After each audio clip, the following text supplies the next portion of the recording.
जिस वक्त राहुल गांधी की सजा पर सुप्रीम कोर्ट ने रोक लगाई थी, उस वक्त कांग्रेस पार्टी ने ऐसी खुशियां मनाई थी जैसे शायद दिवाली पर न मनाई हूं। ऐसी खुशियां मनाई थी मानो राहुल गांधी देश के प्रधानमंत्री बन गए हों। उस वक्त देश का न्यायपालिका भी दुरुस्त हो गया और देश का संविधान भी खतरे से बाहर आ गया, क्योंकि खुद राहुल गांधी का ही कहना था कि देश की न्यायपालिका पर बीजेपी और आरएसएस का कब्जा है। लेकिन अब खबर यह आई है कि सदन में राहुल गांधी को बोलना था, लेकिन वो सदन में लिखित में राहुल गांधी का नाम भी था, लेकिन राहुल गांधी नहीं बोले और उनकी जगह पर गौरव गोगोई को बोलने के लिए खड़ा कर दिया गया, जिस पर बीजेपी के नेताओं ने कांग्रेस पार्टी से तीखे सवाल पूछे। लेकिन सवाल यह है कि राहुल बोलने के लिए आखिर खड़े क्यों नहीं हुए।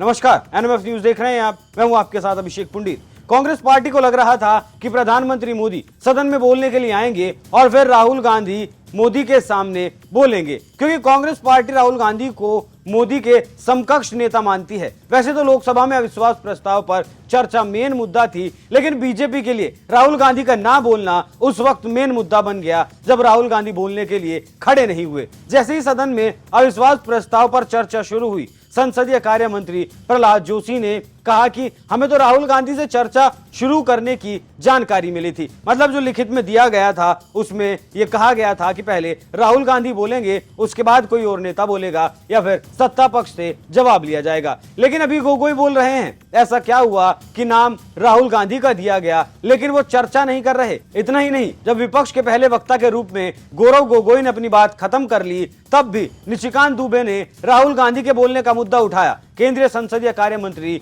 प्रहलाद जोशी ने सभापति से इस बात को फिर दोहराया कि हम राहुल गांधी को सुनना चाहते हैं। बीजेपी नेताओं का कहना था कि शायद राहुल गांधी की तैयारी नहीं थी। जैसे विपक्ष प्रधानमंत्री मोदी को सदन में सुनना चाहता है, ठीक वैसे ही बीजेपी ने भी अब वही रणनीति अपनाई है कि वो भी राहुल गांधी को सुनना चाहता है। राहुल कभी सावरकर नहीं हो सकते, ऐसा बीजेपी नेताओं का कहना है। इसके बाद गौरव गोगोई के बोलने के बाद निशिकांत दुबे बोलने के लिए उठे। निशिकांत ने कहा कि मुझे लग रहा था कि राहुल जी बोलेंगे, लेकिन ऐसा नहीं हो सका। हालांकि इस बात की सबको उम्मीद थी कि राहुल गांधी बोलेंगे और नजर इस बात पर भी थी कि वो क्या बोलेंगे, क्योंकि पिछली बार जब संसद का सत्र चल रहा था उस दौरान राहुल गांधी ने खूब मोदी और अडानी के फोटो लहराकर प्रधानमंत्री मोदी से तमाम सवाल पूछा था कि अडानी की कंपनी में 20,000 करोड़ रुपए आखिर किसके हैं। लेकिन उसके बाद अब फिर ऐसा ही अंदाजा लगाया जा रहा था कि इस बार के मॉनसून सत्र में भी राहुल गांधी से कुछ ऐसी ही उम्मीदें की जा रही थी, लेकिन राहुल गांधी आज नहीं बोले।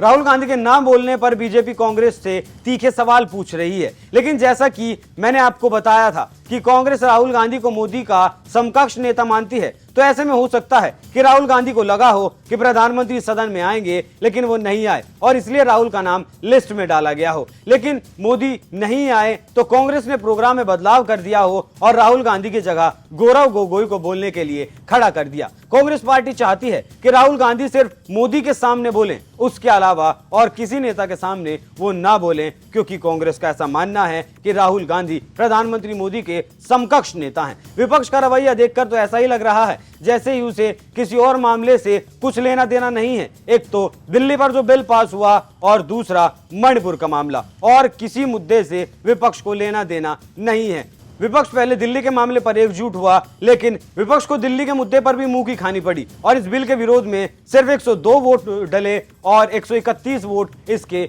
पक्ष में डले। मणिपुर के मुद्दे पर विपक्ष चाहता है कि प्रधानमंत्री मोदी दोनों सदनों में जवाब दें। इसी मणिपुर के मुद्दे पर विपक्ष सदन में अविश्वास प्रस्ताव भी लेकर आया है, जिस पर सदन में तीखी चर्चा चल रही है। हालांकि पहला मौका नहीं है जब विपक्ष प्रधानमंत्री मोदी के खिलाफ अविश्वास प्रस्ताव लेकर आया हो। इससे पहले भी विपक्ष 2018 में अविश्वास प्रस्ताव लेकर आया था, जो कि औंधे मुंह गिरा था, और हाल इस अविश्वास प्रस्ताव का भी यही होने वाला है, ऐसी उम्मीद जताई जा रही है। लेकिन कांग्रेस और राहुल गांधी इसके जरिए प्रधानमंत्री मोदी से सदन में बहस करना चाहते हैं। हालांकि प्रधानमंत्री मोदी सदन में आएंगे भी और विपक्ष के सवालों का जवाब भी देंगे। लेकिन आप जाते जाते सुनिए निशिकांत दुबे ने नेशनल हेराल्ड के मामले पर सोनिया गांधी और पूरे गांधी परिवार को किस तरह से घेरा है। साथ ही बताइएगा आपको ये खबर कैसी लगी। नमस्कार। लेकिन ये अविश्वास प्रस्ताव आया सर, लेकिन ये अविश्वास प्रस्ताव आया।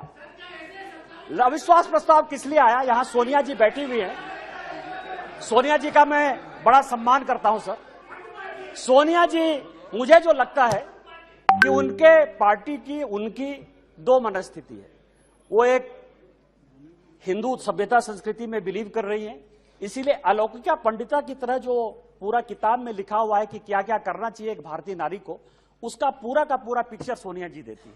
उनको दो काम करना है, बेटे को सेट करना है और दामाद को भेंट करना है।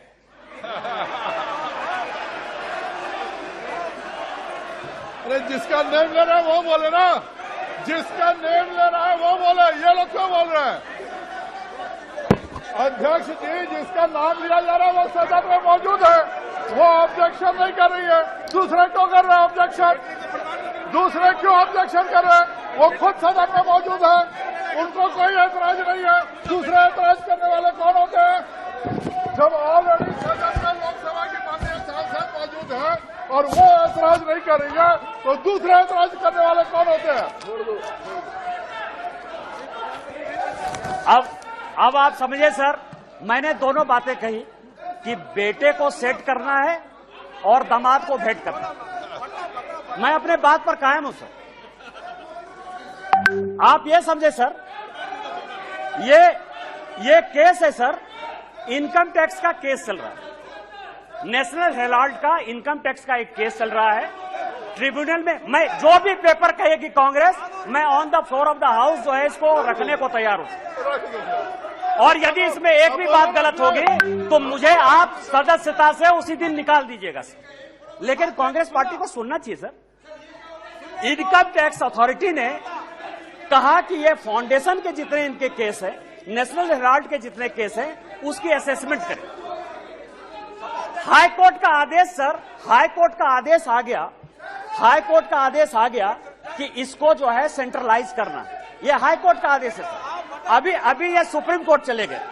अब आप समझिए कि इनकम टैक्स से बचने के लिए 1 लाख रुपया देके कोई 5,000 करोड़ की कंपनी ले सकता है। ये मैडम सोनिया जी और राहुल जी बता सकते हैं सर, कोई दूसरा नहीं बता सकता।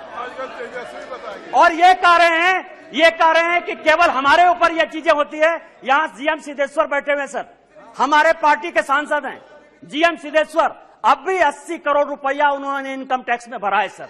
यदि मोदी जी आपको चोर कहने की बात करते हैं तो अपने पार्टी के भी लोग जो दोषी हैं उनको भी 80 करोड़ रुपया दिया। मैं ऑन रिकॉर्ड कर रहा हूं सर, जीएम सिद्धेश्वर को 80 करोड़ देना पड़ा। बीजेपी के 4 बार के सांसद हैं और आप इनकम टैक्स के लिए बचाव करने के लिए सुप्रीम कोर्ट जाने की बात करते हो। ईडी की रेड होती है सर। और मैं आपको बताऊं कि एक भाग गया है, भंडारी है, मैं उसका पूरा नाम नहीं लूंगा क्योंकि भंडारी कोई भी हो सकता है सर। किसी भी दिन वो यूके से लौट कर आ जाएगा। मैंने इसी हाउस में कहा था कि किसी आदमी का जो है, दामाद जी का जो है मकान है लंदन में, ये कोर्ट का ऑर्डर है सर। एक आदमी जो भागा उसका नाम है सीसी थम्पी। कोर्ट के आदेश के बाद उसका बेल हुआ। इस कोर्ट का ऑर्डर है सर। उस कोर्ट के ऑर्डर में सीसी थम्पी ने ये एक्सेप्ट किया कि उसने जो दामाद जी हैं, दामाद जी के नाम पर कौन दामाद, कोई भी दामाद हो सकता है। इनको दामाद जी से क्या प्रॉब्लम है सर? मेरा भी दामाद हो सकता है। 12 ब्रांसन स्क्वायर थम्पी ने, जिसको थम्पी ने, कोर्ट ने आदेश दिया कि जब जरूरत होगी तुम आ जाना। आप समझिए कि वो भाग गया। उसने कहा कि 12 ब्रांसन स्क्वायर जो है हमारा है। उसी तरह से संजय भंडारी का जो आने वाला है सर, यूके कोर्ट ने जो आदेश किया है उसमें यह बात कहा है कि दामाद जी का वो मकान है। आप क्यों भाग रहे हो?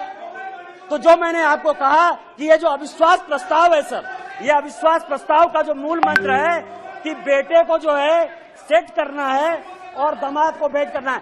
कल जो है सर, कल मेरी बात पर जो है बड़ा हंगामा हुआ।